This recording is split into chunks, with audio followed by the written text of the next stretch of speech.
தம்பி உனக்கு ஒரு டெஸ்ட் வைக்கவா? தமிழில் வைக்கிறேன், எழுது பார்க்கலாம். பள்ளி. ஸ்கூலுக்கு வர பள்ளியா என்ன செவத்தில் வைக்கிற பள்ளியாம்மா?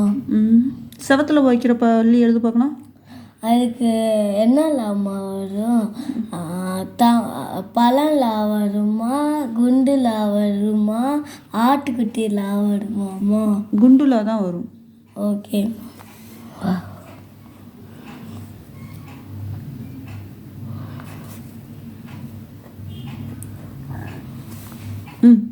இப்போ பள்ளி எழுது. ஸ்கூலுக்கு போடுற பள்ளி.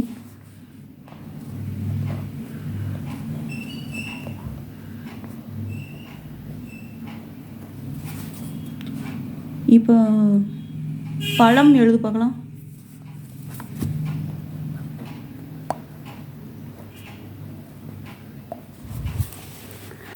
ஸோ நம்ம வந்து சின்ன குழந்தைகளுக்கு இந்த மெத்தடை தான் நம்ம சொல்லி கொடுத்துருப்போம். ஸ்கூலுக்கு போடுற பள்ளி போடு, செவத்தில் ஒட்டுற பள்ளி போடு, பழம்னா இந்த மாதிரி எழுது. இந்த லாவை நம்ம எப்படி உச்சரிப்போம் அப்படின்னு பார்த்தீங்கன்னா, பழத்துக்கு வர லா அப்படின்றதான் உச்சரிப்போம். சில சமயம் இந்த லாவை நம்ம எப்படி உச்சரிப்போம் அப்படின்னு பார்த்தீங்கன்னா, ஸ்கூலுக்கு போடுற அந்த இல்ல போடு. அதே மாதிரி இந்த குண்டுலா, இந்த குண்டுலாவை நம்ம எப்படி உச்சரிப்போம் அப்படின்னா, செவத்தில் ஓட்டுற பள்ளிக்கு போடுற லாவை போடு அப்படின்னு சொல்லுவோம், இல்லைன்னா குண்டுலா போடு அப்படின்னு தான் சொல்லுவோம். ஆனால் இதுகளுக்கெல்லாம் பேர் இருக்குது. மேக்ஸிமம் எல்லாருக்குமே தெரியும். இது வந்து குண்டுலா, இதை வந்து குண்டுலான்னு ஒரு சிலர் சொல்லலான்னு சொல்கிறாங்க, ஒரு சிலர் சொல்லக்கூடாதுன்னு சொல்கிறாங்க. இது வந்து பழத்துக்கு போடுற லான்ற மாதிரி தான் சொல்லியிருப்பாங்க. ஆனால் இதுக்கு ஒரு பேர் இருக்குது. இதுக்கு என்ன பேர்னா சிறப்பு லகரம் அப்படின்ற பேர் இருக்குது. ஸோ நம்ம வந்து இதில் இது எல்லா எழுத்துக்களுக்கும் என்னென்ன பேர் இருக்குது அப்படின்றத நம்ம பார்ப்போம். இந்த லகரம் வந்து பெயர் வேறுபாடு நான் வந்து உங்களுக்கு எழுதியிருக்கேன். முதல் வந்து இந்த குண்டுலாவை வந்து என்ன சொல்கிறாங்கன்னா தனி லகரம் அப்படின்னு சொல்லலாம். ஸோ தனி லகரம் எழுதுங்க சொன்னால் இந்த குண்டுலா தான் போடணும். அடுத்து இது வந்து என்னலான்னா பொது லகரம். இந்த லா வந்து எப்பயுமே இதுக்கு பேர் சிறப்பு லகரம். பழத்துக்கு போடுற லா அப்படின்னு சொல்லக்கூடாது, சிறப்பு லகரம் அப்படின்ற மாதிரி சொல்லலாம்.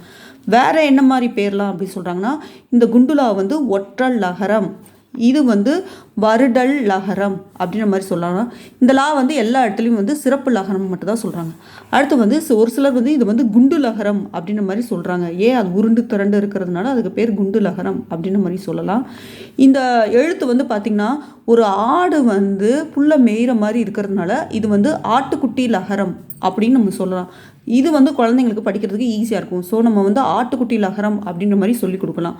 அப்படியும் உங்களுக்கு இது வந்து கஷ்டமாக இருக்குது அப்படின்னா, நம்ம எழுதும்போது இந்த குண்டு லாவை எடுத்து எழுதும்போது இப்படி மேலே நோக்கி முடிகிறதுனால இதுக்கு பேர் மேல் நோக்கு லகரம். இந்த லா வந்து கீழ் நோக்கி முடிகிறதுனால, அதாவது இந்த வரி வடிவம் எழுதும்போது கீழ் நோக்கி முடிகிறதுனால இதுக்கு பேர் கீழ்நோக்கு லகரம். இந்த லகரம் வந்து எப்பயுமே சிறப்பு லகரம் அப்படின்ற மாதிரி தான் சொல்லிக் கொடுக்கணும். இப்போ குழந்தைங்களுக்கு சொல்லிக் கொடுக்கும்போது பள்ளிக்கு போடுறலா, ஸ்கூலுக்கு போடுறலா, பழத்துக்கு போடுறலான்னு சொல்லி கொடுக்காம இந்த மாதிரி இதுதான் இதோடைய பெயர் காரணம் அப்படின்னு சொல்லி கொடுத்தோன்னா அவங்க கண்டிப்பாக நல்லா ஞாபகம் வச்சுருப்பாங்க. இந்த வீடியோ உங்களுக்கு பிடிச்சிருக்குன்னு நினைக்கிறேன். பிடிச்சிருந்தா லைக் பண்ணுங்கள், ஷேர் பண்ணுங்கள், சப்ஸ்கிரைப் பண்ணுங்கள்.